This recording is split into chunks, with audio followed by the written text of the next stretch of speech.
बुझाए, ठंडक लाए, सबको भाए जीरा सिप। MTH का जलजीरा जीरा सिप। जीरा सिप, असली रिफ्रेशिंग, असली स्वाद, असली मजा। MTH।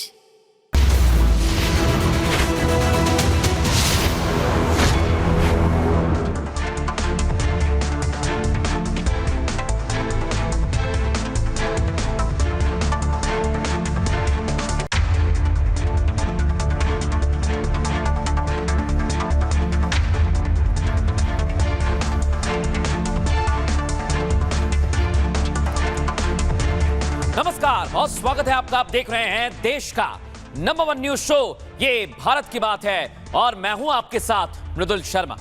होगी देश की हर बात, दिखाएंगे आपको देश और दुनिया की तमाम बड़ी खबरें। आज खबरों में आपके लिए क्या है खास, आइए जानते हैं।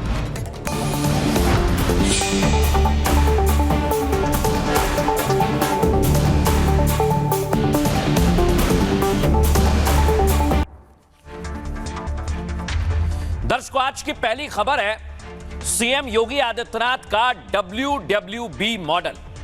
ये WWB मॉडल क्या है दर्शकों? यह है दर्शकों वर्ल्ड वाइड बुलडोजर, और ये बुलडोजर मॉडल चला गया है जापान। ये आपको मस्जिद दिख रही है, ये एक पाकिस्तानी ने बनवाई दर्शकों, लेकिन अवैध मस्जिद है। अब वहां पर भी कहा जा रहा है कि बुलडोजर से इसे गिराया जाएगा। इसकी पूरी रिपोर्ट आज आपको मैं दिखाऊंगा कि भारत से लेकर, यानी भारत के उत्तर प्रदेश से लेकर योगी मॉडल अब जापान तक चला गया है। देखिए जरा।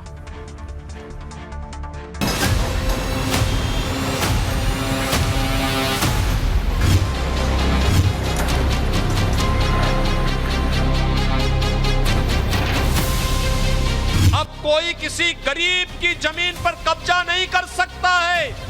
अब करेंगे तो उसे मालूम है कि बुलडोजर आएगा, संपत्ति को फिर से जब्त करवाएगा, अवैध कब्जे को तो हटाएगा ही हटाएगा, बाप दादों की अर्जित संपत्ति को भी एक कब्जे में लेकर के गरीब का मकान बना करके गरीब को वितरित कर देगा। दारुल उलूम देवबंद आतंकवादियों का अड्डा है।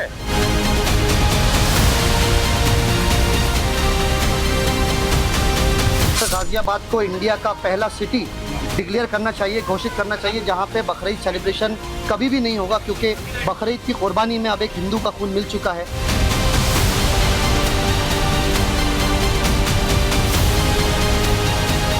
गजवा हिंद का सपना पालना और यहाँ रोज किसी न किसी की हत्या कर देना, तो अब ये हिंदुस्तान बदल चुका है और एक एक सनातन एकजुट है।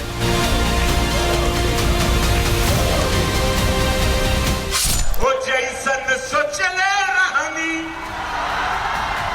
वैसन योगी जी मोर बने। सवाल यह है दर्शकों कि आखिर यह मॉडल क्यों जापान चला गया? क्योंकि जापान में भी कुछ ऐसा ही हुआ दर्शकों। दिखाते हैं आपको पहली तस्वीर। ये देखिए आप, जिसने अवैध निर्माण किया, सरकारी जमीन पर कब्जा करके कुछ भी बनाया, चाहे वो मस्जिद हो, अवैध मदरसा हो या फिर अवैध निर्माण, सबको ध्वस्त किया जा रहा है। लेकिन दर्शकों, जापान में भी कुछ ऐसा ही हुआ। ये मस्जिद आप देख रहे हैं, दावा किया जा रहा है कि अवैध मस्जिद है, जापान में इसे बनाया गया है। अब जापान में इसे हटाने के लिए योगी मॉडल अपनाने की मांग जोर पकड़ने लगी।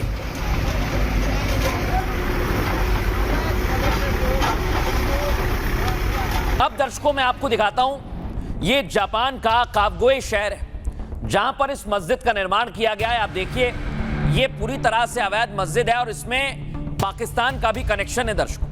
दावा किया जा रहा है कि एक पाकिस्तानी मूल के शख्स ने इस मस्जिद का निर्माण करवाया है, जो मैं आपको दिखा रहा हूं।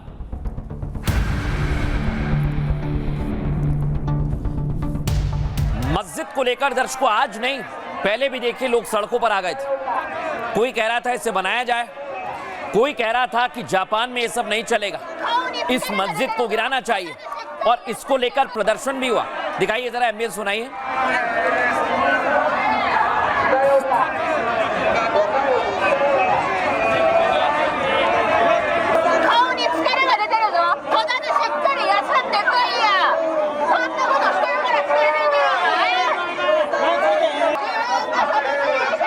दर्शकों, जापान से कुछ तस्वीर सामने आ रही है। ये एआई तस्वीर है। इसी तरह के बुलडोजर मॉडल की बात की जा रही है। दिखाइए जरा इस एआई तस्वीर को, दिखाइए।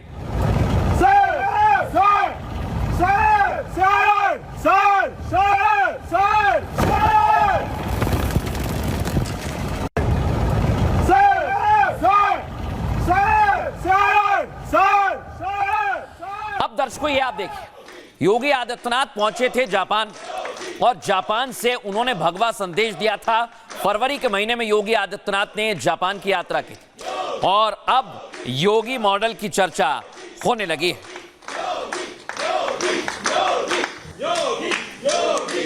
जापान में तो देख लिया दर्शक, लेकिन भारत में भी कहा जा रहा है कि देवबंद का मॉडल भी अच्छा मॉडल नहीं है। सुनिए जरा क्या कह रहे हैं हिंदूवादी नेता।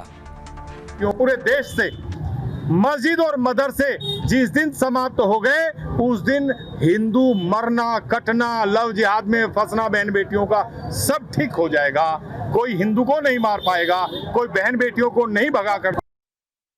सुना दर्शकों आपने, सीधे सीधे आरोप लगाया जा रहा है।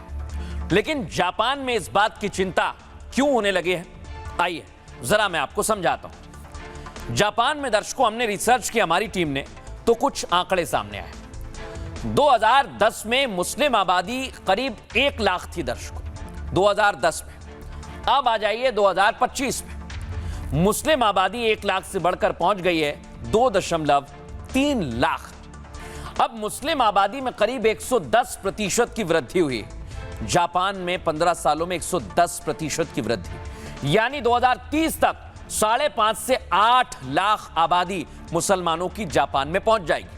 और इसी बात का खतरा जापान में अभी से लगने लगा है। इसलिए लोग आवाज बुलंद कर रहे हैं कि अगर अवैध मस्जिद का निर्माण किया है और वो भी पाकिस्तान के शख्स ने किया है तो फिर उस पर एक्शन होना चाहिए। रिपोर्ट दिखाता हूं।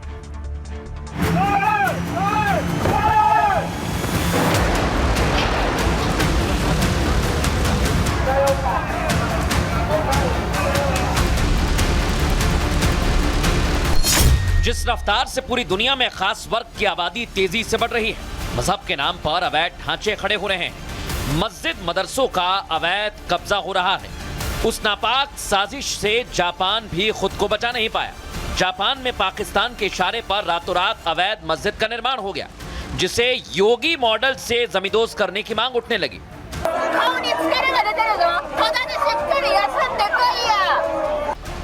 योगी मॉडल से प्रभावित जापान के लोग सड़कों पर हैं। डेमोग्राफी बदलने वाली साजिश के खिलाफ आवाज बुलंद कर रहे हैं ताकि बुद्ध की इस धरती पर मुसलमानों की आबादी पर फुल स्टॉप लगे, जिसका मैसेज योगी जापान दौरे पर दे चुके हैं।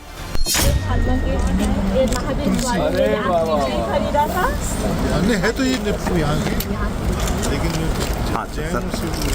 आबादी बढ़ाओ और शरिया कानून लागू करो वाली सोच का एक ही इलाज है, बुलडोजर। क्योंकि केरल में इस्लाम फ्रेंडली जिम खुल गया है, हिजाब में वर्कआउट, म्यूजिक पर पाबंदी, ओनली फॉर मुस्लिम जैसे स्लोगन, वो भी उस देश में जहां पर सभी को अपना धर्म अपनाने की आजादी है, वो भी उस देश में जहां पर कोई भेदभाव नहीं होता। तभी तो सीएम योगी ने क्लियर कट कह दिया, गजवाए हिंद वाली साजिश हिंदुस्तान में नहीं चलने देंगे।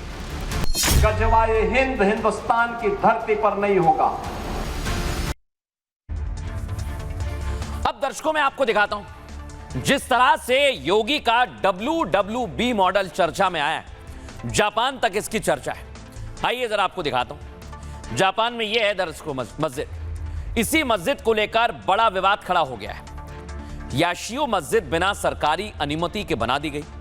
खुलासा तब हुआ जब उद्घाटन में पाकिस्तानी राजदूत पहुंचे। देखिए, मस्जिद को जापान में रह रहे पाकिस्तानियों ने बनाया है, जिसके उद्घाटन में पाकिस्तानी राजदूत अब्दुल हमीद को बुलाया गया और पाकिस्तानी राजदूत ने विवादित मस्जिद का उद्घाटन भी कर दिया, जिसके खिलाफ जापान की सरकार सख्त हो गई है, एक्शन लेने जा रही है। जापान के अधिकारियों ने कहा है कि इस अवैध तरीके से मस्जिद को बनाया गया है। ऐसे में चोरी छिपे बनी इस मस्जिद को बुलडोजर से गिराया जाएगा, जिसके बाद जापान में पाकिस्तानी दूतावास की मुश्किलें बढ़ गई। विवाद बढ़ते ही दूतावास ने इस प्रोजेक्ट से खुद को अलग कर लिया है। पाकिस्तानी दूतावास ने इसके साथ ही सख्त अपील भी की है कि जापान में रहने वाले पाकिस्तानी राष्ट्रीय नियमों का पालन जरूर करें। बयान उस वक्त आया जब जापान की सरकार ढांचे को गिराने जा रही है। जापानी मीडिया के हवाले से खबर है दर्शकों, साल 2000 में यहां कारखाना था, यानी इस अवैध ढांचे को शहरी विकास नियंत्रण क्षेत्र में खड़ा किया गया, जिसे गिराने के लिए जापान सरकार बुलडोजर की मदद ले सकती है और योगी का मॉडल वहां पर भी अपनाया जा सकता है। अवैध निर्माण अगर हुआ है तो उसे ध्वस्त करना होगा। सुनिए जरा राजनीतिक विश्लेषक और वरिष्ठ पत्रकार क्या कहते हैं। जापान के सैतामा प्रांत का कावागोए शहर है, वहाँ एक 4500 वर्ग मीटर में मस्जिद बनी थी। कुछ ही दिनों पहले उस मस्जिद का निर्माण हुआ था और पाकिस्तान के राजदूत उसके उद्घाटन में गए थे और भाषण दिया था, लेकिन वो मस्जिद ही अवैध निकली है। 2 से 4 लाख मोटा मोटी जो वहाँ मुसलमानों की संख्या मानी जाती है जापान में, वो 4 लाख से नीचे ही है। 2 से 4 लाख लोग कह रहे हैं कि कोई अभी काउंट नहीं हो रहा है, तो मान लीजिए अगर 3.5-4 लाख हैं और 160 से ज़्यादा मस्जिदें वहाँ बन चुकी हैं। अब वो मस्जिदें हर जगह समस्या पैदा कर रही हैं, वहाँ लाउड स्पीकर लगती है, वहाँ ध्वनि प्रदूषण अलाउड नहीं है।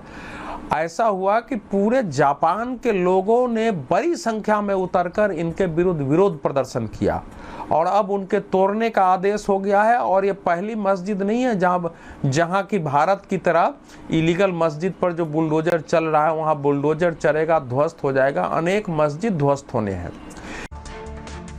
अब दर्शकों सवाल यह है कि जापान में तो योगी मॉडल अपनाया जा रहा है, लेकिन उत्तर प्रदेश में गजब हो गया दर्शकों। यहां पर कई साल पुरानी मस्जिद, ये अवैध मस्जिद है दर्शकों, दावा किया गया, जो सरकारी जमीन पर बनी हुई थी, अब इसे ध्वस्त कर दिया गया है। बनारस काशी की तस्वीर दिखा रहा हूं, फुल फ्रेम दिखाइए। रात में बुलडोजर पहुंचे, पुलिस की टीम पहुंची और देखरेख में इसे ध्वस्त किया गया।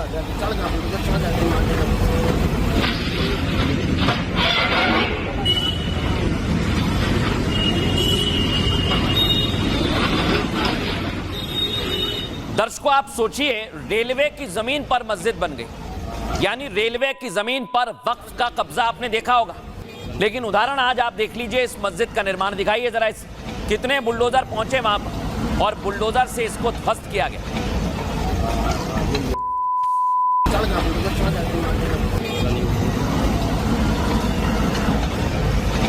लेकिन दर्शकों बड़ी बात क्या है, ये गाजियाबाद में खोड़ा में अभी सूर्या हत्याकांड हुआ, उसके बाद से बुलडोजर गरज रहा है। और देखिए गाजियाबाद में बुलडोजर एक्शन की तस्वीर आज सामने आई है।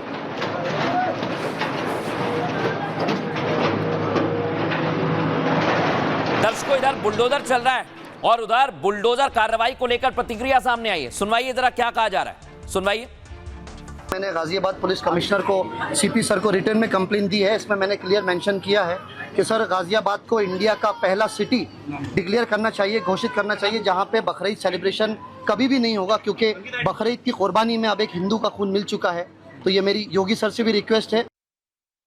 सुना दर्शकों आपने, लेकिन सिर्फ यूपी नहीं दर्शकों, उत्तराखंड में भी कुछ ऐसी ही तस्वीर सामने आई, जहां पर अवैध निर्माण को, अवैध ढांचे को ढा दिया गया। फुल फ्रेम दिखाइए जरा वहां कितना हंगामा हुआ, इस तस्वीर को दिखाइए।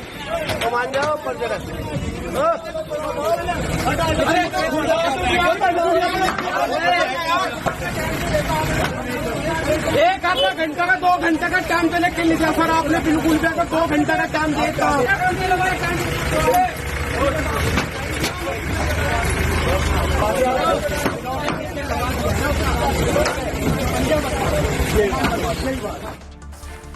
लेकिन दर्शकों सवाल ये कि आखिर आप सरकारी जमीन पर कब्जा करते ही क्यों हैं? अगर दिक्कत हो रही है तो फिर आपको कब्जा भी नहीं करना चाहिए। बनारस में यही हुआ दर्शकों, देख रहे हैं आप, यूपी में योगी के बुलडोजर ड्राइव से सभी परेशान हो गए। गाजियाबाद से वाराणसी तक अवैध निर्माण गिराए जा रहे हैं। काशी में 200 साल पुरानी मस्जिद को मिट्टी में मिला दिया गया है। महज 20 मिनट में 42 फीट ऊंची मस्जिद को गिराया गया है, बुलडोजर से तोड़ा गया है और पूरा मलबा भी रातों रात ट्रकों से भरकर वहां से हटा दिया गया। दावा यह है कि दर्शकों रेलवे की जमीन पर अवैध कब्जा कर इसे बनाया गया था। पहले मजार बनाई, फिर मस्जिद और कब्रिस्तान भी बना दिया गया। खुलासा तब हुआ जब काशी मॉडल स्टेशन का प्रोजेक्ट आया। इस दौरान जमीन की पैमाइश कराई गई तो कब्जे का पता चला कि यह तो कब्जा है।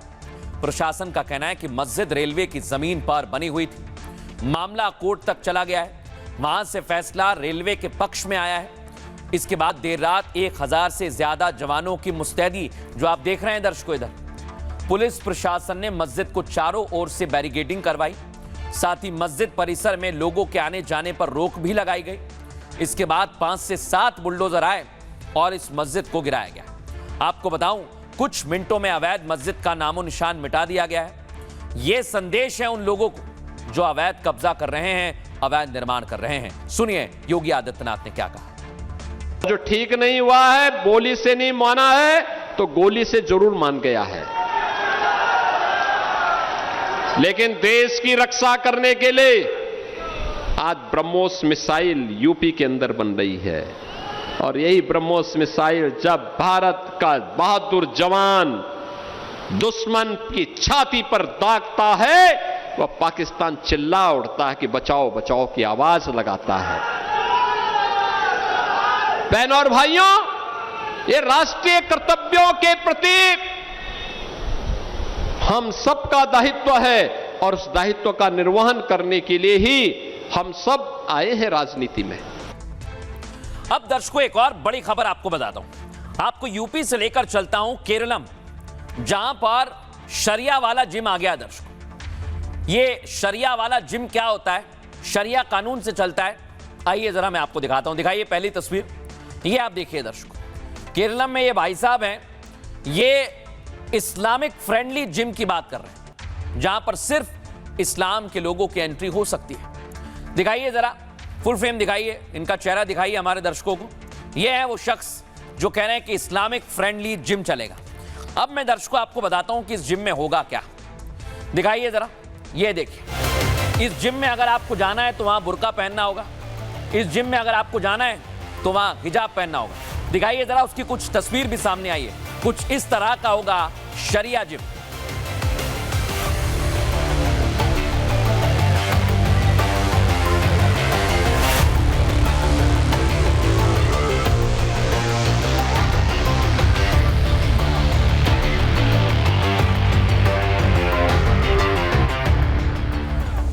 अब दर्शकों ये देखिए, ये और भी कुछ तस्वीरें सामने आई। दावा किया जा रहा है कि इसमें हिंदुओं की एंट्री नहीं होगी। दिखाइए जरा इस तस्वीर को, फुल फ्रेम दिखाइए।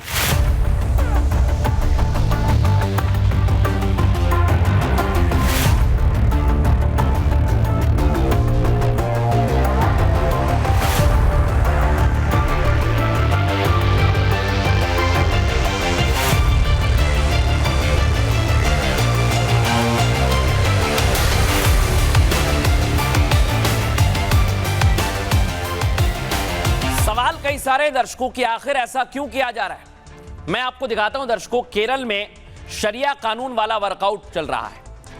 यहां दर्शकों म्यूजिक नहीं चलेगा।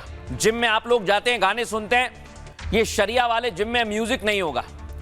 आपको यहां पर स्पोर्ट्स आउटफिट्स पहनने की आजादी नहीं होगी। आपको हिजाब या बुर्के में ही आना होगा। और भी कई नियम है दर्शकों, हिजाब भी चलेगा, और यहां पर सिर्फ मुसलमानों की एंट्री होगी, मुस्लिम महिला रहेंगी। यानी पुरुषों के लिए अलग टाइम रहेगा, एक समय पर आप नहीं जा सकते। अगर आपको सुबह जाना है तो पुरुष और महिलाएं एक समय पर नहीं जा सकते, और इधर हिंदुओं की एंट्री भी नहीं होगी। अब बताइए दर्शकों कि आखिर केरलम में जो भारत का राज्य है, वहां पर इस तरह का जिम क्यों है।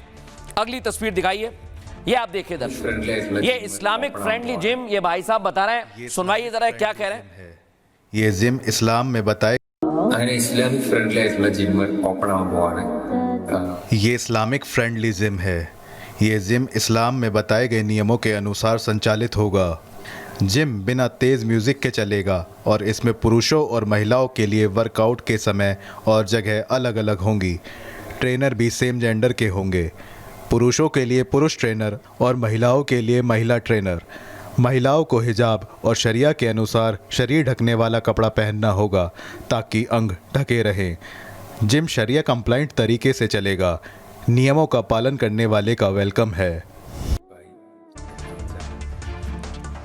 सोचिए आप, जिम में आप अगर स्पोर्ट्स आउटफिट पहनकर नहीं जा सकते तो इस जिम का मतलब क्या है। गाना नहीं सुन सकते, सोचिए आइए आपको दिखाता हूं मैं कि कैसे ये जिम हो सकता है, क्या नियम बनाए गए दिखाइए जरा। ये देखिए आप, कुछ इस तरह का जिम होगा। यहां पर सभी इसी तरह से एक्सरसाइज करेंगे, सबको हिजाब पहनना होगा। केरल में फिटनेस सेंटर को लेकर बड़ा विवाद खड़ा हो गया है दर्शकों। इस फिटनेस सेंटर को इस्लामिक फ्रेंडली जिम बताया जा रहा है, जहां जिम करने वालों को शरिया नियम का पालन करना होगा। दरअसल जिम मालिक ने एक प्रोफेशनल और प्रमोशनल वीडियो जारी किया है दर्शकों, जिसमें जिम मालिक नवाज ने मुस्लिम महिलाओं को मैसेज दिया है। क्या कहा? मुस्लिम महिलाओं के लिए देश में पहला ऐसा कोई जिम खुला है जिसमें पुरुष महिलाओं के लिए वर्कआउट का अलग समय होगा, यानी एक समय पर महिला और पुरुष नहीं जा पाएंगे। वो बताता है कि जिम में सिर्फ बुर्का और हिजाब पहनकर ही आना होगा, जैसे ये महिलाएं आई हैं। जिम में इस्लाम के बताए नियम के अनुसार ही ट्रेनिंग दी जाएगी। साथ ही ये भी बताया कि जिम में लिंग भेद का पालन करना होगा। पहली शर्त, जिम के अंदर कोई संगीत या गाना आप नहीं सुन सकते हैं। दूसरी शर्त रखी है, पुरुष और महिलाएं एक साथ वर्कआउट नहीं कर सकते। तीसरी शर्त रखी है, महिलाएं इस्लामी ड्रेस कोड यानी बुर्के और हिजाब का पालन करेंगी, कुछ इस तरह। चौथी शर्त रखी है, जिम ड्रेस की जगह शरीर को पूरी तरह से ढकना होगा। पांचवी शर्त है, नियमों से सहमत अन्य धर्म के लोग भी आ सकते हैं, यानी अगर हिंदुओं को आना होगा तो यहां पर इस तरह का हिजाब पहनकर आना होगा। अब दर्शकों, देश भर में इसको लेकर प्रतिक्रियाएं आ रही हैं कि आखिर जिम में भी कोई शरिया कानून हो सकता है क्या? सुनिए जरा क्या कहा गया। कांग्रेस के शासन में अब मुस्लिम लीग की चलेगी केरल में। पहले वंदे मातरम का विरोध हुआ, पूरे वंदे मातरम को नहीं प्ले होने दिया असेंबली में, दबाव में आ गए, और अब शरिया कंप्लायंट जिम, इस्लाम फ्रेंडली जिम होगा, जिसमें महिलाएं और मर्द एक साथ वर्कआउट नहीं करेंगे, म्यूजिक नहीं होगा, और वहां पर हिजाब पहन के वर्कआउट करना होगा। मतलब ये फिटनेस फर्स्ट नहीं, वोट बैंक फर्स्ट। इन्होंने इससे पहले भी नेशन फर्स्ट नहीं, वोट बैंक के दबाव में आके वंदे मातरम को अलग कर दिया। ये होता है जब मुस्लिम लीग, पीएफआई, जमात के दबाव में कांग्रेस आती है। कांग्रेस ने पहले से ही बोला है कि मुस्लिम वोट बैंक के लिए वो सब कुछ करेगी। आज मुस्लिम जिम से शुरू हुआ है, कल मुस्लिम लॉ और शरिया लॉ लागू हो जाएगा। और संविधान के अनुसार नियम बनाए गए हैं, तो उसमें कोई विवाद नहीं होना चाहिए, क्योंकि ये हमारे भारत की भी संस्कृति है। महिलाओं का सम्मान, सुरक्षा, लज्जा, हया पर बहुत जोर दिया जाता है, और महिलाओं की विचारों को और उनके सम्मान को बहुत अहमियत दी गई है। और वहीं फिर संविधान में भी और फिर हमारे इस्लाम में भी महिलाओं का सम्मान, सुरक्षा, लज्जा और हया की बात कही गई है। अब दर्शकों, खबरों में आगे बढ़ूंगा और आपको एक और बड़ी खबर दिखाता हूं। केरलम से आपको लेकर चलता हूं बिहार। बिहार में दर्शकों, खान सर की गिरफ्तारी हो सकती है। बहुत बड़ी खबर आपको बता रहा हूं, क्योंकि खान सर ने झूठ कहा, उनका झूठ पकड़ा गया है दर्शकों, और अब कहा जा रहा है कि खान सर को गिरफ्तार किया जाए। पहली तस्वीर दिखाइए जरा। पहले खान सर ने कहा कि उनके कोचिंग इंस्टीट्यूट पर फायरिंग हुई है, लेकिन दर्शकों अब खुलासा हुआ है कि खान सर के गार्ड ही फायरिंग कर रहे थे, किसी और ने फायरिंग नहीं की। दिखाइए जरा।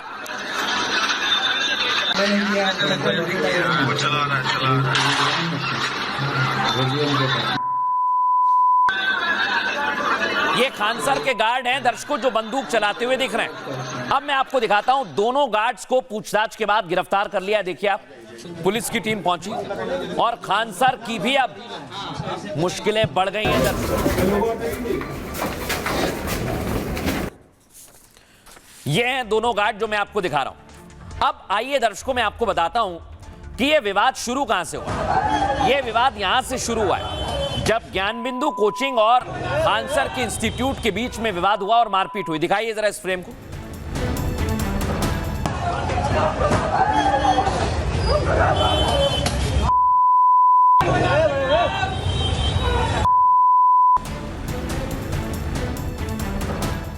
इस विवाद के बाद खान सर ने कहा कि हमारे ऊपर हमला किया गया है, और उन्होंने रोशन आनंद पर आरोप लगाया।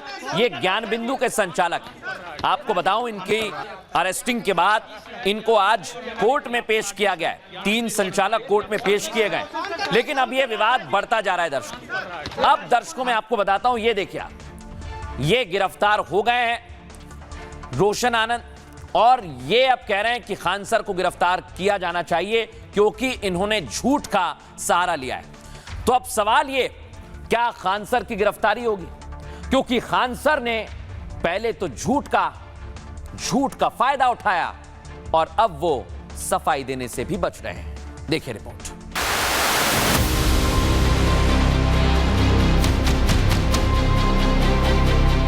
10 मिनट में ऐसा लगा कि जैसे अफरा तफरी होके रख दिया यहाँ पर। 8-10 राउंड तो हम देखे हैं यहाँ पे, 8-10 राउंड हम देखे हैं, हमें क्या पता है। कोई भी गोली नहीं चला है, लेकिन फिर भी कहा जा रहा है गोली चला। क्या खान सर की गिरफ्तारी होगी? क्या ज्ञान बिंदु के संचालक की तरह खान सर भी जेल जाएंगे? खान ग्लोबल स्टडीज के संस्थापक खान सर पर गिरफ्तारी की तलवार लटकने लगी है। ज्ञान बिंदु कोचिंग ने खान ग्लोबल स्टडीज के खान सर की तुरंत गिरफ्तारी की मांग की क्योंकि 2 जून की रात में जो फायरिंग हुई उसमें खान सर के गार्ड्स शामिल रहे। ज्ञान बिंदु कोचिंग का कहना है कि साजिश के तहत विवाद को भड़काया गया और फायरिंग कराई गई ताकि ज्ञान बिंदु पर आरोप लगाए जा सकें। जो इसमें ये किए हैं, अगर गलत बोले हैं, उनका एकदम गिरफ्तारी होना चाहिए। रोशन आनंद सर इसमें बिल्कुल भी कहीं भी शामिल नहीं है। ना तो उनका सीसीटीवी फुटेज में कहीं पर है, ना वो क्लास में कभी बोले हैं कि हम उनका क्लास जो है उनको बर्बाद कर देंगे।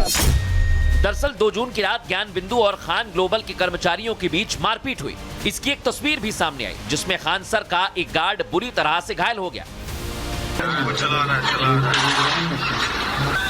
इस घटना के बाद खान सर ने खुलेआम कहा था कि उनकी कोचिंग पर गोली चलाई गई ताकि बच्चों में दहशत फैले। 10 मिनट में ऐसा लगा कि जैसे अफरा तफरी होके रख दिया यहाँ पर। 8-10 राउंड तो हम देखे हैं यहाँ पे, 8-10 राउंड हम देखे हैं, हमें क्या पता है। लेकिन जब एफआईआर दर्ज हुई तो उसमें फायरिंग का बिल्कुल जिक्र नहीं किया गया। खान सर ने भी चुप्पी साध ली। अब इस नए खुलासे ने खान सर की मुश्किल को बढ़ा दिया है। अब दर्शकों, सवाल यह है कि खान सर ने झूठ क्यों बोला? क्या वो वाकई रोशन आनंद या फिर ज्ञान बिंदु कोचिंग पर सवाल उठा रहे थे या उन्हें फंसाना चाहते थे? पटना में कोचिंग गैंगवॉर में नया ट्विस्ट आ गया है दर्शकों। पुलिस ने खान सर के 2 गार्ड्स को गिरफ्तार किया है। दोनों गार्ड्स पर मारपीट के दौरान फायरिंग के आरोप हैं। आपको एआई तस्वीर के माध्यम से हम बता रहे हैं। फायरिंग का वीडियो भी सोशल मीडिया पर भी सामने आया, जिसके बाद पटना पुलिस दोनों गार्ड्स को आज उठाकर ले गई। खबर है कि फायरिंग का यह वीडियो ज्ञान बिंदु कोचिंग ने ही जारी किया है। यह रोशन आनंद। दरअसल ज्ञान बिंदु और खान ग्लोबल के बीच झगड़ा चल रहा है। 2 जून को विवाद हुआ दर्शक। दोनों कोचिंग में रात करीब 10 बजे जमकर लात घूसे चले। कर्मचारी भिड़ गए, बैनर पोस्टर फाड़ दिए। मारपीट में कई लोग घायल हुए हैं। ज्ञान बिंदु पर हमले के आरोप लगे थे, पत्थरबाजी के भी आरोप लगे, जिसके बाद पुलिस ने ज्ञान बिंदु के संचालक समेत 3 लोगों को अरेस्ट कर लिया है। तीनों को कोर्ट में पेश किया गया है, जहां कोर्ट ने उन्हें बेऊर जेल भेज दिया है। इसी दौरान एक वीडियो वायरल होने लगा जिसमें खान सर के गार्ड फायरिंग करते हुए दिखाई देते हैं। आरोप है कि वीडियो में फायरिंग करने वाले दोनों गार्ड खान सर की सुरक्षा में तैनात रहते और विवाद के बाद इन दोनों ने ही फायरिंग की, जिसे खान सर ने छिपाया या यूं कहें कि झूठ का। खान सर को लगा कि फायरिंग का वीडियो डिलीट करा दिया गया है, इसलिए मामला दब जाएगा, उन पर कोई आरोप नहीं लगेगा, क्योंकि फायरिंग का वीडियो जिसने बनाया था उससे डिलीट करवा दिया गया था। खान सर निश्चिंत थे आराम से कि वीडियो तो डिलीट हो गया, अब वीडियो सामने नहीं आएगा। लेकिन वीडियो वायरल हो गया दर्शकों। अब खान सर की मुश्किल भी बढ़ गई। हर बात पर ज्ञान देने वाले खान सर अब तक चुप हैं, कुछ कह नहीं रहे हैं। सवाल ये कि उन्होंने झूठ क्यों कहा? अब आदर्श कुमार और खान सर क्या कह रहे हैं ये भी आपको सुनवाता हूं।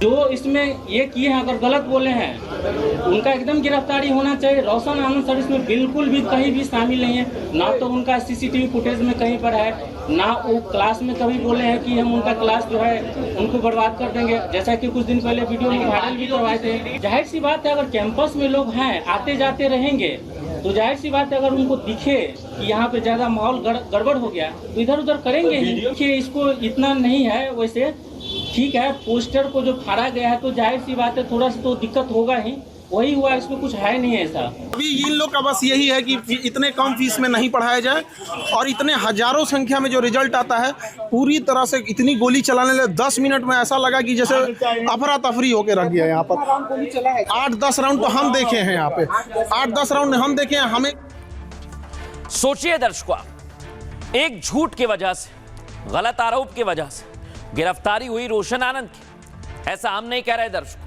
ऐसा उनके समर्थकों का कहना है। देखिए आज कोचिंग के संचालक की गिरफ्तारी को लेकर आज प्रदर्शन हुआ है। फुल फ्रेम दिखाइए जरा, छात्र पहुंचे हुए।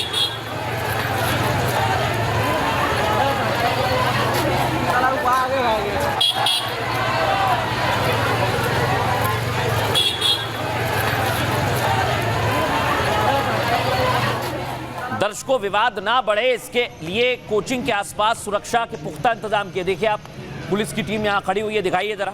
यानी ये विवाद अब बढ़ता जा रहा है। खान सर की कोचिंग के बाहर पुलिस तैनात है। ज्ञान बिंदु के संचालक की गिरफ्तारी के समर्थन में छात्र सड़कों पर आ गए। लेकिन इस बीच एक तस्वीर आपको दिखाता हूं, इस पर रहिएगा जरा। तस्वीर को देखिए आप, ये खान सर है और आप बाउंसर देखिए, 1 2 3 4 5 6, ना जाने कितनी संख्या है दर्शकों। अब बताइए जरा, खान सर को खतरा किससे है? क्या छात्रों से है या उन्हीं की तरह पढ़ाने वाले शिक्षकों से है? क्योंकि खान सर को अगर खतरा है तभी तो इतने बाउंसर चल रहे हैं। और सोचिए जरा, यही बाउंसर हैं, इनमें से कुछ गार्ड हैं जो फायरिंग करते हैं और खान सर आरोप दूसरों पर लगाते हैं। लेकिन सवाल यह कि आखिर इतने गार्ड्स क्यों, इतने बॉडीगार्ड क्यों? इस पर भी खान सर से सवाल पूछे जा रहे हैं। और दर्शकों, अब मैं आपको दिखाता हूं, इसे लेकर अब राजनीति भी शुरू हुई है और प्रतिक्रियाएं भी सामने आई हैं। दोनों आपको सुनवाता हूं। इस मामले की ठीक से जांच होनी चाहिए और एक नीति भी बनाएंगे आने वाले दिनों में। ये कोचिंग संस्थान अगर आपस में प्रतिस्पर्धा में एक दूसरे के साथ इस प्रकार की स्थिति करेंगे और उससे लॉ एंड ऑर्डर की स्थिति उत्पन्न होगी, तो इसको रोकने के लिए एक नीति भी बनाएंगे।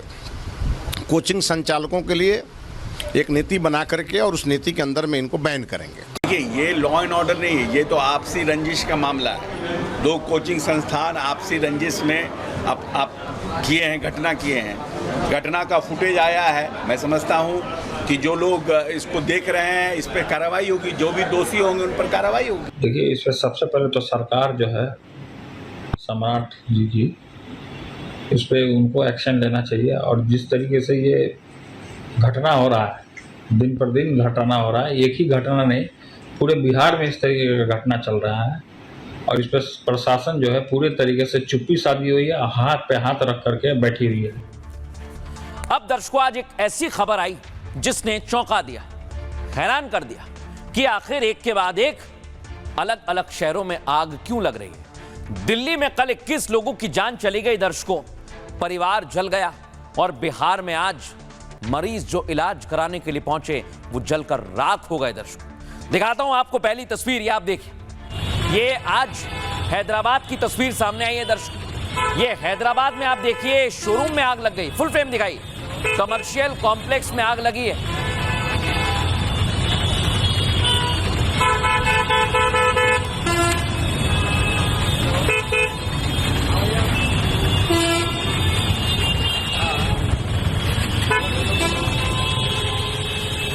ये आप देख रहे हैं, आप दावा किया गया कि शॉर्ट सर्किट की वजह से आग लगी। फुल फ्रेम दिखाइए इस तस्वीर।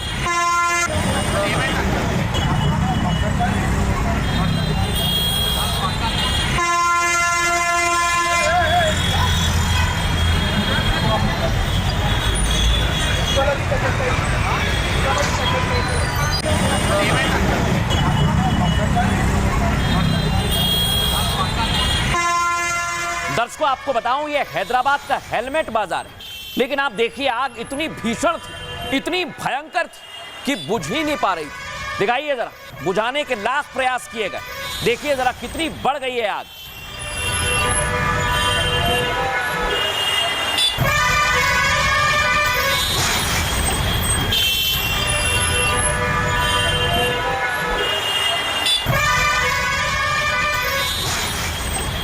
सवाल ये दर्शकों की आग लग जाती है, लोगों की जान चली जाती है, नुकसान हो जाता है, लेकिन जिम्मेदारी किसकी? बस ये सवाल रह जाता है।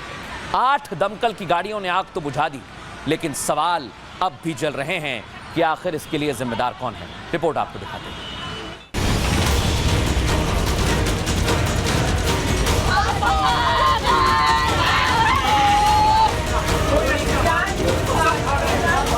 सुस्त सिस्टम ने जनता को लापरवाही की आग में झोंक दिया है। रसूखदार और आला अधिकारियों की मिली भगत की आग से पूरा समाज करहा रहा है। कहीं एक साथ परिवार की चिताएं जल रही हैं, तो कहीं नकारे सिस्टम ने आम जन को कराहने पर मजबूर कर दिया। दिल्ली हो या हैदराबाद या फिर बिहार, जिम्मेदार चुप्पी साधे हैं, सवालों के जवाबों से बच रहे हैं। यमुना के मुद्दे पर खूब बोलने वाली दिल्ली की सीएम रेखा गुप्ता की जुबान बंद है। बिहार के हेल्थ मिनिस्टर निशांत हादसे पर दिल्ली निकल गए। आखिरकार सरकार मुआवजे की मरहम से कब तक काम चलाएगी? लोग मारे गए, 4-4, 5-5 पन्ने रंगे हुए हैं उस मौत, इस हादसे के। कल बिसरा देंगे, कोई चर्चा नहीं होगी। भागदड़ में मारे जाते हैं, 2 दिन श्रद्धांजलि दी जाती है, कमेटी बनाई जाती है, फिर किसी को नहीं पता चलता वो कमेटी कहाँ गई। सवाल सिर्फ विपक्ष ही नहीं पूछ रहा, बल्कि आम जनता भी पूछ रही है, सिस्टम में लगी आग आखिर कैसे बुझेगी? अब सवाल यह है दर्शकों कि आखिर कौन है इसके लिए जिम्मेदार? जाहिर सी बात है, जो सरकार है, जो प्रशासन है, वही इसके लिए जिम्मेदार है। सबसे पहले बात करेंगे हैदराबाद की। दर्शकों देख रहे हैं आप, ये देखिए आप, कितना भयंकर जल रहा है ये कॉम्प्लेक्स। हैदराबाद में कमर्शियल कॉम्प्लेक्स में आग लगी। दर्शकों, पॉश इलाके अमीर पेट में हेलमेट बाजार है ये कॉम्प्लेक्स। देख रहे हैं आप कितना खतरनाक तरह से जला है। आग लगने के बाद स्थानीय लोगों और राहगीरों में दहशत फैल गई। कॉम्प्लेक्स की दूसरी मंजिल पर KSR फैशन स्टोर से चिंगारी भड़की। खबर यह है दर्शकों की लपटें इतनी तेज थी कि आग की चपेट में दूसरे कई स्टोर्स भी आ गए। आग पर काबू पाने के लिए दमकल की गाड़ियां एक के बाद एक लगाई गई। भारी धुएं की वजह से मेट्रो सर्विस कुछ देर के लिए रोक दी गई। घटना की वजह से अमीरपेट में मेन रोड के पास ट्रैफिक भी जाम हो गया। दावा किया जा रहा है कि आग शॉर्ट सर्किट की वजह से लगी। आपको बताऊं, इस आगजनी में किसी तरह के किसी के हताहत होने की खबर नहीं है। कॉम्प्लेक्स में फंसे लोगों को क्रेन की मदद से निकाला गया है। आग पर काबू पाने में करीब 3 से 4 घंटे का वक्त लगा। सरकार की ओर से अग्निकांड में जांच के आदेश दिए गए हैं। जांच टीम में बिजली और फायर विभाग के अधिकारी भी रहे। प्रशासन ने जांच रिपोर्ट के आधार पर कार्रवाई की बात कही है। और आपको बताएं, इसको लेकर प्रतिक्रिया भी सामने आई है, सुनिए जरा। ये आधा घंटे के पहले एक स्मोक आ रही, 1 घंटे के पहले आ रही। आने के बाद ये बाजू का लोगों इमीडिएटली वो फोन किया, वो फायर वालों को, पुलिस वालों को, हाइड्रा लोगों को, पुलिस वालों को फोन किया। लोगों इमीडिएटली आके ये फायर को अरेस्ट किया। अभी तो और 10-15 मिनट में कंट्रोल में ऑलमोस्ट 90% कंट्रोल आ गया। क्या कुछ कैजुअलिटीज तो अभी तक नहीं हुआ। क्या होगा, प्रॉपर्टी का नुकसान हो गया, वो बाद में मालूम हो जाएगा। फायर जो है पूरा कंट्रोल में आ चुका है और आगे इसके कारण क्या है, जैसा फायर पूरा कंट्रोल में आता है उसके कारण भी जानने को हम कोशिश करेंगे। लेकिन सरकार की तरफ से ऑलरेडी इंस्ट्रक्शंस दिया, ये पूरा एरिया में भी इंस्ट्रक्शंस दिए गए हैं। जो भी मॉनिटर करते हैं, जो भी मॉनिटर करेंगे और जो भी इंसिडेंट्स ऐसे होंगे इमीडिएट रिस्पॉन्ड करने के लिए भी उनको इंस्ट्रक्शन दिया गया है। लेकिन दर्शकों, आप कॉम्प्लेक्स में सुरक्षित नहीं है, आप होटल में सुरक्षित नहीं है, और अगर आप अस्पताल में इलाज कराने पहुंचे या किसी को देखने के लिए पहुंचे, आप वहां पर भी सुरक्षित नहीं। देखिए आप, यहां बिहार में एक प्राइवेट अस्पताल में भीषण आग लग गई, कई लोग मर गए। दर्शकों, प्रसाद अस्पताल की तस्वीर दिखाइए जरा। ये बिहार का मुजफ्फरपुर है, जहां अस्पताल में आग लग गई है। दर्शकों, मैं आपको बताता हूं, ये आग लगी है वहां के ICU वार्ड में। आप सोचिए, वहां गंभीर हालत में मरीज भर्ती थे, कई लोगों की मौत हो गई। दिखा रहा हूं मैं आपको। सोचिए आप कहां भागे वो लोग। मरीज स्ट्रेचर पर लेटा हुआ है और एकाएक आग की लपटों से घिरा हुआ है। परिवार वाले इसलिए परेशान हैं। दर्शकों दिखाइए, आज परिवार वाले रो रो कर बुरा हाल हो गया उनका। आरोप लगा रहे हैं कि कोई व्यवस्था नहीं थी। दिखाइए जरा इस तस्वीर को।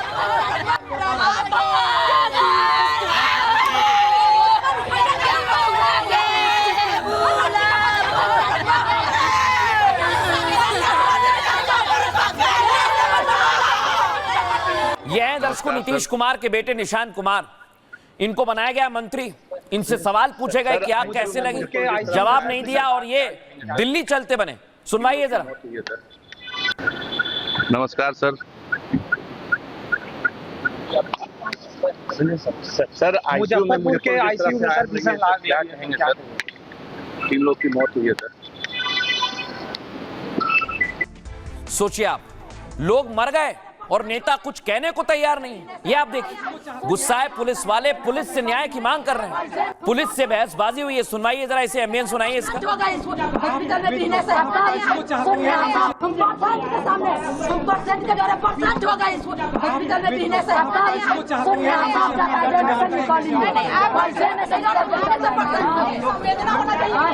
हम लोग प्रशासन से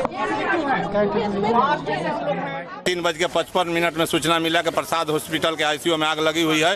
त्वरित कार्रवाई फर्स्ट एक्शन और सेकंड एक्शन 2 गाड़ी प्रस्थान किए। तीसरा, चौथा, 5वां, 6वां गाड़ी लेकर हम लोग आए और इसको कह के जितने करीब हम लोग 10 व्यक्ति को जिंदा निकाले हुए हैं। करीब से 10 से 15 व्यक्ति मैंने मृत्यु में निकाला गया है। इस घटना में 5 लोगों की मृत्यु हुई है और बाकी जितने भी लोग घायल हुए हैं उन सभी को अस्पताल पहुंचाया जा चुका है। और डीएम सर द्वारा एक टीम का भी गठन कर दिया गया है, 5 सदस्यीय टीम का, जो इस पूरी घटना की जांच करेगी और क्या रीजन रहा है, क्या है, उसका रिपोर्ट देगी और इस फर्दर उसी हिसाब से कार्रवाई की जाएगी। अभी तक क्या नजर आया है? जो फर्दर प्रिलिमिनरी जो हम लोग ने देखा है उसमें ये पता चला है कि शॉर्ट सर्किट का रीजन रहा है और एएसएल की टीम भी जो गई है तो वो भी वहाँ पे चेक कर ली है। बाकी जो फर्दर जांच रहेगी, जो टीम बनाई गई है डीएम सर के द्वारा 5 सदस्यीय टीम, वो सब लोग को इसके बारे में अपडेट दे दिया जाएगा। दर्शकों, ये आग उस वक्त लगी जब सुबह का वक्त था, लोग सो रहे थे। देखिए, अब मरीजों को बाहर निकाला जा रहा है। आप जरा अपने आप को इनकी तरफ देखिए, निगाह डालिए, कैसी स्थिति रही होगी आग लगने के दौरान। बाकायदा लोग बामुश्किल से बाहर तो निकाले गए, लेकिन परिवार वाले परेशान हैं। वो कह रहे हैं कि हमारा मरीज मर गया, अब क्या करें। सुनवाइए जरा इन लोगों।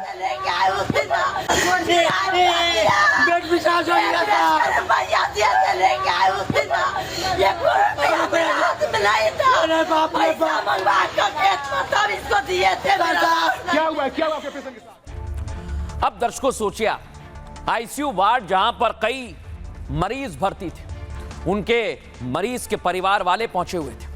बिहार के मुजफ्फरपुर में एक निजी अस्पताल में आग लग गई। दर्शकों, ब्रह्मपुरा स्थित प्रसाद अस्पताल के आईसीयू वार्ड को देखिए जरा।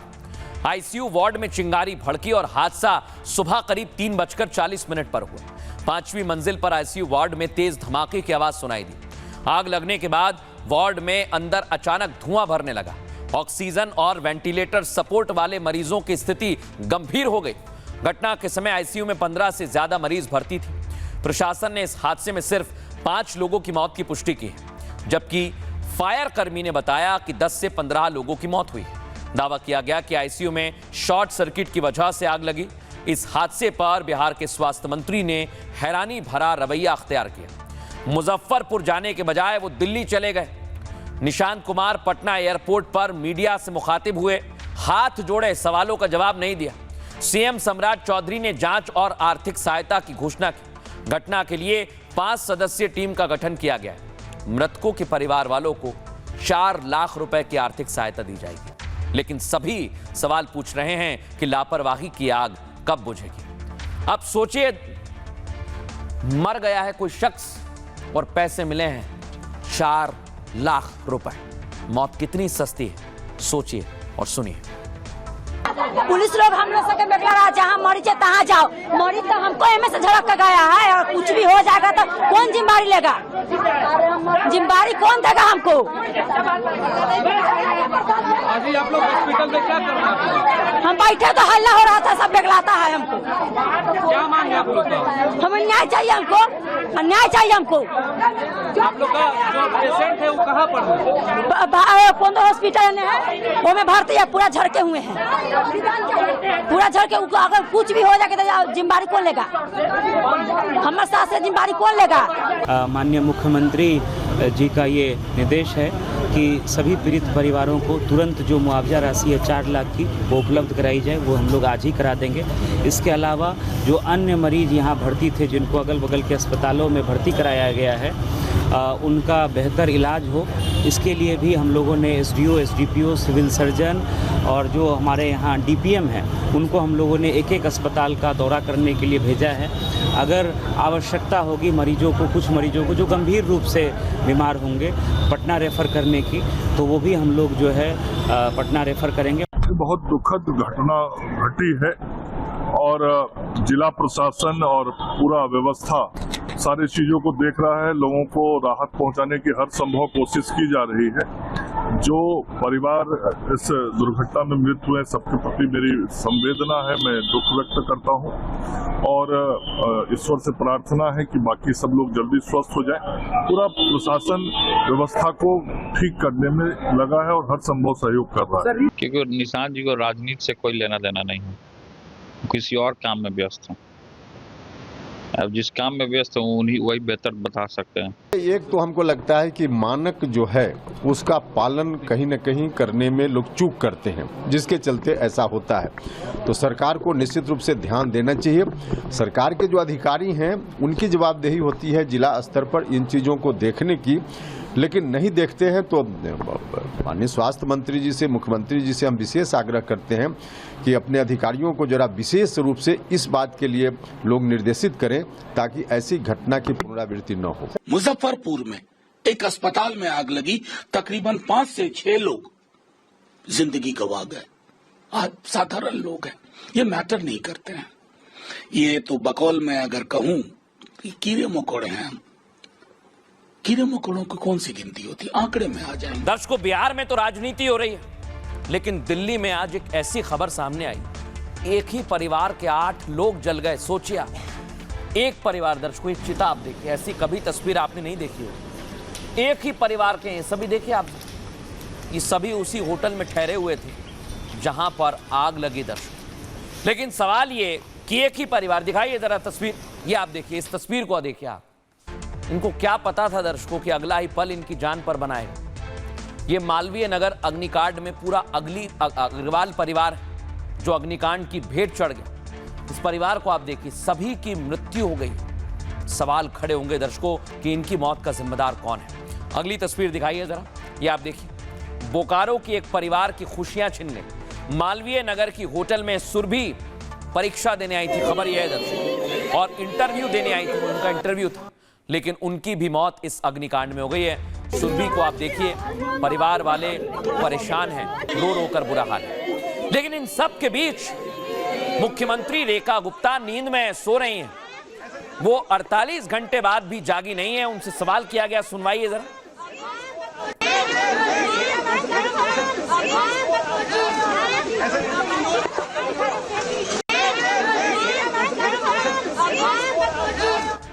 दर्शकों, दिल्ली जहां आग लगी, वहां की मुख्यमंत्री अभी तक ना वहां पर पहुंची है, ना कोई कदम उठाए। अब वो उच्च स्तरीय बैठक करेंगी कल। बहुत ज्यादा जल्दबाजी दिखाई है सरकार ने। मालवीय नगर अग्निकांड कई परिवारों को गम दे गया। दर्द में डूबे लोग सिस्टम की नाकामी से नाराज हैं। हादसे के 27 घंटे बाद दिल्ली की सीएम रेखा गुप्ता सामने आई हैं। हर मुद्दे पर बोलने वाली रेखा गुप्ता अग्निकांड पर चुप थी। मुआवजा और सहयोग राशि की घोषणा भी पोस्ट के जरिए की। सीएम के रवैये के बाद लोग आरोपी के खुलासे के वजह से हैरान हैं। आरोपी लवकेश बजाज है दर्शकों, जिन्हें कोर्ट ने पुलिस रिमांड पर तो भेज दिया है। लवकेश ने पुलिस पूछताछ में सिस्टम के लोगों पर ही सवाल उठाए। उसने कहा कि सिस्टम की ओर से उसे भरोसा दिलाया गया था कि नियमों को लेकर ज्यादा चिंता करने की जरूरत नहीं है, क्योंकि दिल्ली में सब चलता है। आखिर ये भरोसा किसने दिलाया? किसके कहने पर होटल का विस्तार हुआ और फायर सेफ्टी नियमों की अनदेखी कैसे होती रही? लवकेश ने बताया कि होटल की ऊंचाई 15 मीटर से कम थी, इसलिए उसे कहा गया था कि फायर एनओसी की जरूरत नहीं है। उसने दावा किया कि इसी आधार पर उसने संचालन जारी रखा। अब यह भी सवाल है कि सिस्टम के कौन कौन लोग उसके सहयोगी हैं, और इसको लेकर सवाल किए जा रहे हैं। चश्मदीद क्या बताते हैं, सुनिए। अब वसीम एक बार जरा दिखाइए, कितने बजे आपने उनको फ़ोन किया? मैंने उनको करेक्ट 8:52 पे फ़ोन किया था।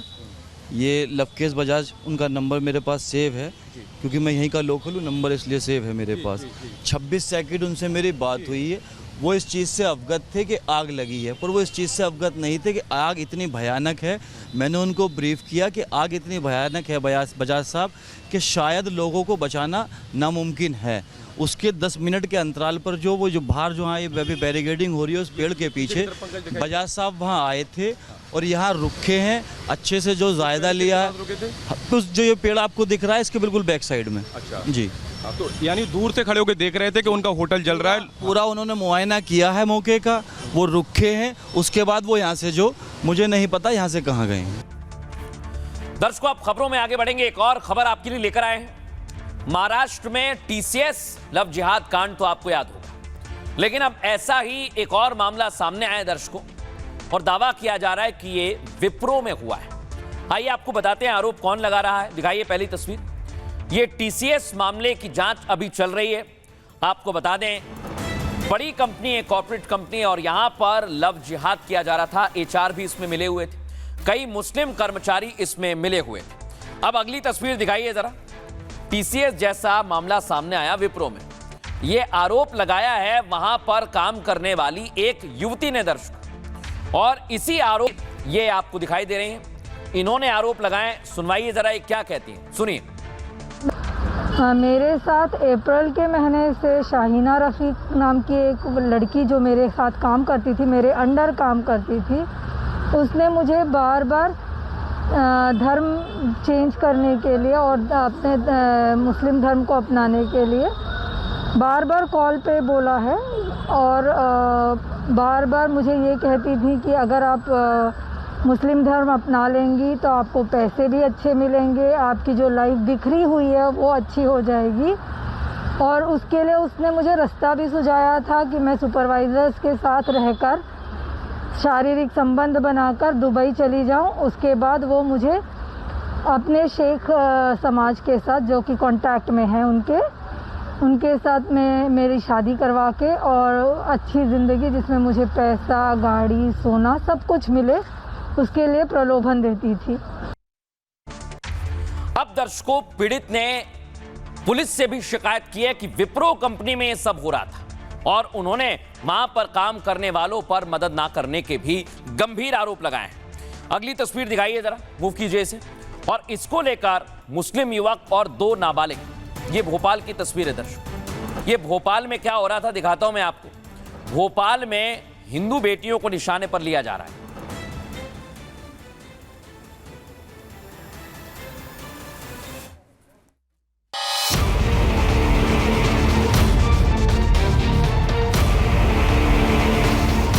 नासिक में टीसीएस कंपनी में कॉर्पोरेट जिहाद के संगीन आरोपों के बाद अब पुणे में भी ऐसा ही मामला सामने आया।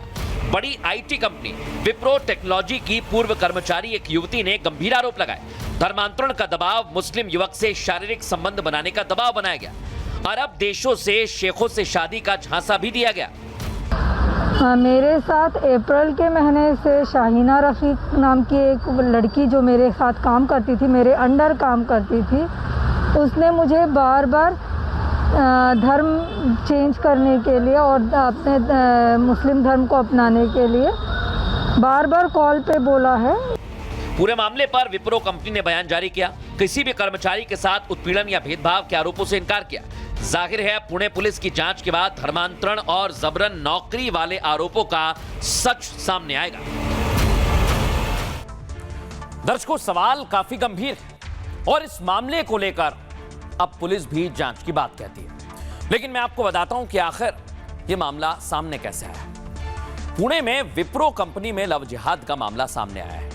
कंपनी के कर्मचारी ने ही धर्मांतरण के दबाव के आरोप लगाए। युवती ने धार्मिक उत्पीड़न और कार्यस्थल पर भेदभाव के भी आरोप लगाए। साथ ही जबरन इस्तीफा लेने के भी गंभीर आरोप लगाए गए हैं। युवती विप्रो टेक्नोलॉजी पुणे के हिंजवाड़ी ऑफिस में काम करती है। उसने कहा, मेरे साथ शाहीना रफीक नाम की एक लड़की काम करती थी। वो मुझे बार बार मुस्लिम धर्म अपनाने के लिए कहती थी। मुस्लिम सहकर्मी के साथ शारीरिक संबंध बनाने का दबाव डालती थी। कहती थी, शेखों से आपकी शादी करा देंगे, तुम्हारी जिंदगी पूरी तरह से उसके बाद बदल जाएगी। युवती ने कहा कि इसकी शिकायत उसने कंपनी के अधिकारियों से की, लेकिन शिकायत पर कोई जरूरी कार्रवाई नहीं की गई। कंपनी के ओम्स कमेटी ने युवती के खिलाफ ही शिकायत दर्ज की। आपको बताएं, एचआर डिपार्टमेंट के लोग युवती पर ही नौकरी छोड़ने का दबाव बनाने लगे। बिना उसकी सहमति के उसके नाम से इस्तीफा जमा करा लिया गया। आरोप है कि युवती को जबरदस्ती नौकरी से निकाल दिया गया है। युवती ने अपने वकीलों की तरफ से कंपनी को नोटिस भेजा है। कथित प्रताड़ना के लिए 50 लाख रुपए के मुआवजे की भी उसने मांग की और युवती की शिकायत पर पुणे पुलिस जांच कर रही है। दर्शकों, हमने विप्रो कंपनी के अधिकारी से बात करने की कोशिश की। उन्हें पूछताछ के लिए बुलाया गया है। इस मामले पर विप्रो कंपनी ने बयान जारी किया है। कंपनी पुणे पुलिस को जांच में पूरा सहयोग कर रही है। कंपनी ने कहा कि विप्रो में कर्मचारियों का कल्याण, गरिमा और सम्मान सर्वोपरि है। कंपनी दुर्व्यवहार, भेदभाव और उत्पीड़न पर जीरो टॉलरेंस के तहत काम करती है। इस मामले को लेकर पीड़ित क्या कहती हैं, पुलिस क्या कह रही है, सुनिए जरा। उसने पहले मुझे कहा कि मैं राम कुमार के साथ सारे शारीरिक संबंध बनाऊं। उसके बाद वो तब मुझे उसने कहा कि आप शेख से शादी कीजिए और प्रलोभन दिया कि वहाँ के शेख इतने अच्छे तरीके से औरतों को रखते हैं कि आपके पास घर, गाड़ी, बंगला सब कुछ होगा। अप्रैल में जब ये बातें हुई तो फर्स्ट वीक ऑफ मई मैंने शाहीना रफीक के मैनेजर आसिफ को फॉर्मल ईमेल लिखा था। अप्रैल से जुलाई तक के उसने मुझे हरास किया है। फिर उसी ने एक ग्रीवेंस रेज किया। मुझे ये पहले ही धमकी दी गई थी HR manager Zishan Ahmed and बाकी सब टीम से कि अगर आप कंप्लेन भी करोगे तो ये कंप्लेन कहीं नहीं पहुंचने वाली, कंप्लेन वहीं खत्म हो जाएगी, प्रॉब्लम तुझे होगी। कि नहीं किए। कल मैंने लिखित कंप्लेन दी है हिंजेवाड़ी पुलिस स्टेशन में। पुलिस ने मुझे बोला है कि वो इन्वेस्टिगेट करेंगे। विप्रो कंपनी के एक वुमेन प्रोजेक्ट मैनेजर ने हमारे पास कंप्लेन किया है कि मुझे लेडी प्रोजेक्ट मैनेजर को उसके लेडी बॉस ने कुछ ऑब्जेक्शनेबल वर्ड बोला था उसके बारे में, और उसको बाद में कंपनी से रिजाइन देने को बोला था।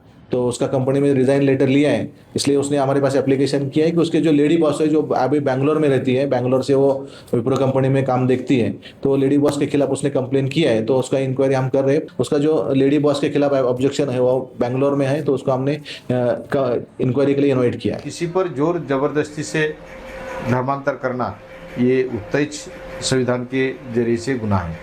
तो इतने बड़े कंपनी ने अगर ऐसी बात की होंगी तो निश्चित तौर पे वो निषेधार्ह है। और ऐसी अगर बात उनमें वो कंपनी में होती होंगी तो उन्होंने भी उस पर ख्याल रख के कार्रवाई करना चाहिए।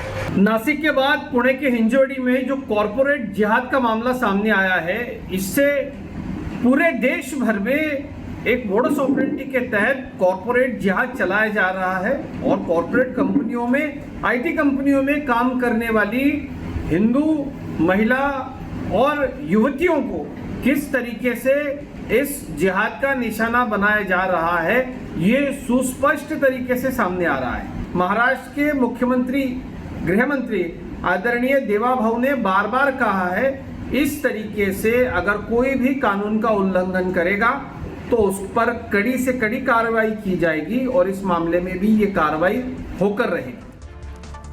दर्शकों, अब आगे बढ़ेंगे और आज एक ऐसी खबर सामने आई है जो आपको देखनी ही चाहिए, क्योंकि भागती दौड़ती जिंदगी में बहुत कुछ है जो पीछे छूट गया है दर्शकों। और ये सोन चिरैया आपको याद है? नाम सुना होगा दर्शकों आपने, लेकिन पहली बार देख रहे होंगे सोन चिरैया, क्योंकि दर्शकों ये विलुप्त होने की कगार पर है और इसके लिए Z+ सुरक्षा दी गई। दिखाइए पहली तस्वीर, ये देखिए आप, सोन चिरैया ये विलुप्त हो रही है, लेकिन इसे बचाने के लिए पूरी कोशिश की जा रही है और सोन चिरैया के अंडे और चूजे के लिए Z+ सुरक्षा दी गई है। दर्शकों, मैं आपको दिखाता हूं दर्शकों इसके लिए तैयारी क्या की जा रही है। ये देखिए आप, ये वरिष्ठ नेता हैं, बीजेपी के मंत्री हैं भूपेंद्र यादव, और इन्होंने बताया है कि हम पूरी तैयारी कर रहे हैं सोन चिरैया को बचाने की, और उन्होंने एक्स पर पोस्ट किया था और उसके बाद से देश भर में सोन चिरैया को बचाने के लिए मुहिम शुरू हो गई दर्शकों, क्योंकि सोन चिरैया और ना जाने ऐसे कितने ही पक्षी हैं जो धीरे धीरे खत्म होते जा रहे हैं। और उसका कारण पता है कौन है दर्शकों? आप लोग हैं, मेरे जैसे कई लोग हैं, क्योंकि हम लोग ध्यान नहीं देते हैं और फिर पक्षी चले जाते हैं। लेकिन आने वाली पीढ़ी इस सोन चिरैया को देख सके, यही हमारी आशा है। इंसान के लिए Z+ सुरक्षा तो आपने सुनी होगी दर्शकों। लेकिन किसी पक्षी के लिए Z+ सुरक्षा क्या आपने कभी सुनी है? सोन चिरैया ऐसी पक्षी है जिसके लिए Z+ सुरक्षा दी गई है। गुजरात के कच्छ में इसके चूजे की सुरक्षा में 50 पुलिसकर्मी लगाए गए। दर्शकों, सुरक्षाकर्मी पक्षी सोन चिरैया के चूजे को 24 घंटे निगरानी में रखते हैं। देखिए आप, आसपास के रास्ते सील कर दिए गए हैं, निगरानी के लिए दूरबीन टावर बनाए गए हैं।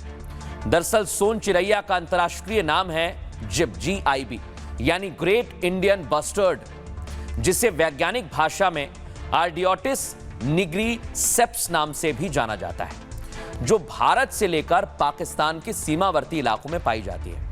यह एक बड़ा पक्षी है दर्शकों, जो उड़ने वाले भारी पक्षियों में से एक है। हिंदी में गोडावण इसे कहते हैं और बोलचाल की भाषा में सोन चिरैया कहते हैं। लोग इसे हुकना के नाम से भी जानते हैं। दर्शकों, आपको बताऊं, अब यह पक्षी लुप्त प्राय हो गया है। अब इसलिए इसे बचाने के लिए कोशिशें शुरू हो गई हैं, जिसका नाम ग्रेट इंडियन बस्टर्ड परियोजना रखा गया है। इसी के तहत सोन चिरैया के चूजे को कच्छ में लाकर रखा गया है दर्शकों। और 2011 में जिस सोन चिरैया की संख्या 250 से ज्यादा थी, 2018 में इसकी संख्या घटकर केवल 150 रह गई। सोचिए आप, 150, और अब इसे बचाने के लिए पूरी तैयारी की जा रही है। उम्मीद यही करते हैं दर्शकों, कभी गौरैया को बचाया गया, अब सोन चिरैया को बचाने के लिए भी मुहिम सफल होनी चाहिए। बहरहाल आगे बढ़ेंगे और अब एक खबर, आपके काम की खबर। अब आप ट्रेन भी किराए पर ले सकते हैं दर्शकों, मैं मजाक नहीं कर रहा हूं। पूरी तैयारी है, मालगाड़ी किराए पर दी जाएगी। दिखाइए पहली तस्वीर, ये आप देखिए, मालगाड़ी आप देखते होंगे, जिसमें एक जगह से दूसरी जगह माल ले जाया जाता है, सामान ले जाया जाता है। भारी भरकम चीजें इसी तरह मालगाड़ी से ले जाई जाती हैं। लेकिन अब आप इसे किराए पर ले सकते हैं। दिखाइए, अगर आपको सामान ले जाना है तो आप मालगाड़ी किराए पर ले सकते हैं। आसानी से इसका फायदा उठाया जा सकता है, लेकिन इसका फायदा सरकार को भी मिलेगा। दर्शक, आइए जरा मैं आपको बताता हूं क्या तैयारी है, क्योंकि पहले इस तरह का कोई भी ना योजना है ना व्यवस्थाएं हैं। अगर आपको कुछ भेजना है तो आपको बुक करना पड़ता है, लेकिन अब आप मालगाड़ी भी बुक कर सकते हैं। आइए बताता हूं आपको क्या तैयारी है। अब आप पूरी तरह से ट्रेन और ट्रक किराए पर ले सकते हैं। जानकारी ये सामने आई है, हवाई जहाज भी किराए पर लिए जाते हैं। अब आप मालगाड़ी भी किराए पर ले सकते हैं। सरकार ने मालगाड़ी को किराए पर लगाने की तैयारी कर ली है। दुनिया के कई देशों में ऐसा होता है, लेकिन हिंदुस्तान में ऐसा नहीं है। अब प्राइवेट कंपनियां रेलवे से किराए पर लेकर इसे ऑपरेट कर सकेंगी। अब इस सिलसिले में भारत की टेक्समैको और फ्रांस की टॉक्स के बीच समझौता हुआ है। आपको बताएं, कंपनी ने अमेरिका की ट्रिनिटी को भी इस प्लान में साझेदार बनाया है, जो मालगाड़ी को लीज पर लेगी और उसे प्राइवेट किराए पर भी दिए जाएंगे, प्राइवेट कंपनीज को। अभी तक मालगाड़ी के डिब्बे रेलवे की संपत्ति माने जाते थे। अब तक मेंटेनेंस, रिपेयरिंग और रखरखाव रेलवे की तरफ से होता था। मालगाड़ी किराए पर देने के बाद ये रेलवे की संपत्ति ही रहेंगी, लेकिन प्राइवेट कंपनी के एंट्री के बाद सरकार की परेशानी थोड़ी कम हो जाएगी। प्राइवेट कंपनी उसका मेंटेनेंस, रिपेयरिंग और रखरखाव का इंतजाम करेगी। इससे सरकार पर दबाव कम होगा, खर्च कम होगा, लेकिन मुनाफा भी ज्यादा होगा। दरअसल गुड्स ट्रांसपोर्ट में रेलवे की हिस्सेदारी 27% है, जिसे बढ़ाकर रेल मंत्रालय 45% करना चाहता है। जाहिर सी बात है कि प्राइवेट प्लेयर की बहुत जरूरत है और इसलिए सरकार ने एक कदम आगे बढ़ाया है, यानी अब रेलवे मालगाड़ी किराए पर देगा। अब दर्शकों आगे बढ़ेंगे और आज मौसम ने एकाएक करवट ली। दावा किया जा रहा था कि जून के पहले हफ्ते में मॉनसून दस्तक देगा और आज ऐसा ही हुआ। दर्शकों, दिल्ली एनसीआर में तो तबाही आ गई, नोएडा में तबाही आ गई। दिखाइए जरा पहली तस्वीर, ये आप देखिए, आंधी तूफान की तस्वीर, फुल फ्रेम दिखाइए जरा। दावा किया जा रहा है कि 80 से 100 किलोमीटर प्रति घंटे की रफ्तार से हवाएं चल रही हैं।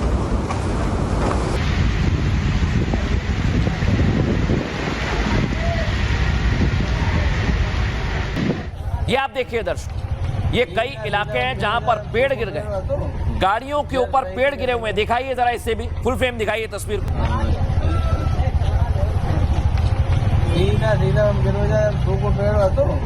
जस्ट सही तो बैठेंगे। अब इसका चलन तो मिलेगा कुछ। ये दिल्ली एनसीआर में देखिए आप, पानी भर गया है दर्शकों। कई इलाकों में जल भराव की स्थिति है क्योंकि एकाएक पानी आया, हवाएं चली, कई जगह पेड़ गिर गए, सब कुछ ब्लॉक हो गया और यातायात प्रभावित हुआ। अब मैं आपको दिखाता हूं दर्शकों, मध्य प्रदेश के भोपाल की तस्वीर दिखाई दे रही है। आप देखिए आंधी तूफान, ये भयंकर आंधी तूफान की तस्वीर देखिए। मौसम का मिजाज बदल गया है।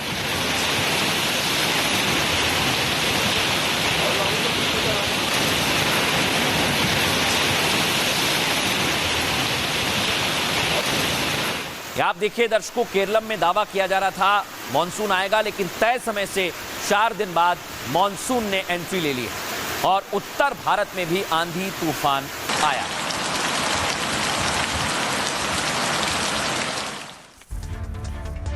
मौसम तो बदल गया है, अब उम्मीद की जा रही है कि थोड़ी सी गर्मी से भी राहत मिले। बहरहाल आगे बढ़ेंगे, बात करेंगे आज के सूत्र की। आज का सूत्र लिया है संत प्रेमानंद जी महाराज से। वो कहते हैं भूतकाल एक मृत शरीर की तरह है जिसे आप कितना भी सहेज कर रख लीजिए, लेकिन उसमें आप प्राण नहीं फूंक सकते। जीवन में वर्तमान का बड़ा महत्व है। जो हो गया वो नियति थी, जो आज है वो अवसर है। अगर आप बीते कल के शोक में डूबे रहेंगे तो आपके आज और कल दोनों खराब हो जाएंगे। इस बात का आपको ध्यान रखना है। एक छोटा सा ब्रेक, जल्द हाजिर होंगे। चमकी चाट से क्या बना है? सैंडविच, लस्सी और छाछ और हर घूंट में चमकी चाट, ड्राई फ्रूट और दही बड़े। चमकी चाट से स्वाद बढ़े। असली स्वाद सिर्फ चमकी चाट।